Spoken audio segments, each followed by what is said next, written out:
বোন আমার, যার কাছে তুমি নেই তার কাছে পৃথিবীর কোনো সম্পদ নেই। বোন আমার, 12 বছর 15 বছর বয়সে তুমি কেন বিবাহের পূর্বে আরেকজনকে তোমার শরীর ধরতে দাও? আর যুবক ভাই আমার, কি বলিস কি তুই? এই পৃথিবী আর পৃথিবীতে যা আছে এর চেয়ে মূল্যবান হচ্ছে এই মেয়েটা। তো এরকম মূল্যবান একটা জিনিস ওর ধরে ছুঁয়ে তুই ওকে ওর মূল্য কমিয়ে দিবি? এত বড় জুলুম ওর প্রতি তোর! তুই আল্লাহকে ভয় করিস না তাই বলে এতটা এতটা কি বলিস তুই? তুই কি কারো গাড়ির গ্লাস ভাঙছিস জীবনে? না। কেন? ওর লস হবে। তুই কি কোনোদিন কোনো মানুষকে ঘুষে দিছিস? না। কারণ তাহলে ও বেচারা কষ্ট পাবে।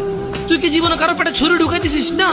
ও মরে যাবে, তাহলে ওর ফ্যামিলি ক্ষতিগ্রস্ত, লসে পড়ে যাবে। তুই কি কারো টাকা মারছিস কোনোদিন? না। তাহলে ওর ফ্যামিলির টাকার কারণে কষ্ট পাবে। তাহলে তুই কেন তুই এত ছোট ছোট বিষয়গুলো খেয়াল রাখিস যে আরেকজনের লস হবে? তাহলে তুই এই মেয়েটার জীবনটাকে তুই কি করলি?